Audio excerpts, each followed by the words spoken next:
আসসালামু আলাইকুম। তো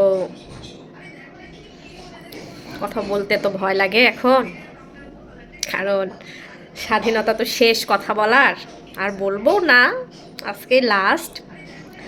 তো নির্বাচন কিন্তু আবারও প্রমাণ করলো যে এই দেশে সাধারণ জনগণের মতামত, সাধারণ জনগণের ভালোবাসা, চিন্তা ভাবনার এগুলোর কিন্তু আসলেই কোনো মূল্যায়ন নাই, গুরুত্ব নাই, দামও নাই। আছে শুধু ক্ষমতা আর টাকার মূল্যায়ন, গুরুত্ব, দাম, এবং টাকা আর ক্ষমতারই জয়। ও তো দিন শেষে এটাই হয়েছে, ভবিষ্যতেও হবে।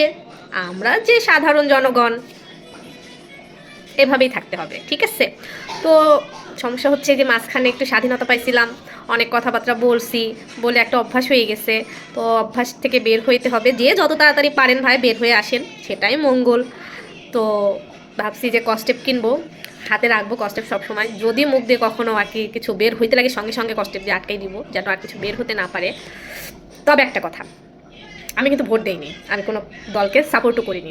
হ্যাঁ, আমি কিছু ব্যক্তিকে সাপোর্ট করছি, মন থেকে চেয়েছি যে তারা আসুক দেশের ক্ষমতায়নে। কেউ কেউ এসেছে, কেউ কেউ আসেনি।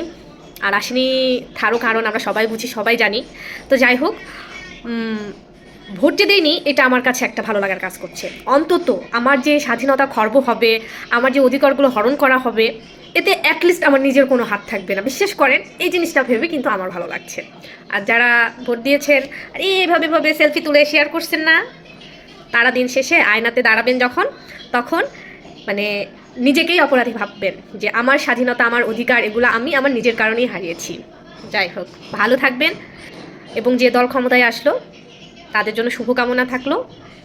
তারপরেও আশা করব তারা আমাদের জন্য যেন কিছু করে, সাধারণ জনগণের কথা যেন চিন্তা করে, তাদের কথা যেন ভাবে, এটুকুই আশা। ওই যে আশাই বাজে চাষা। আর আমরা এদেশের সাধারণ জনগণ হচ্ছে সব থেকে বড় চাষা। সারা জীবন আমরা আশা করেই যাব।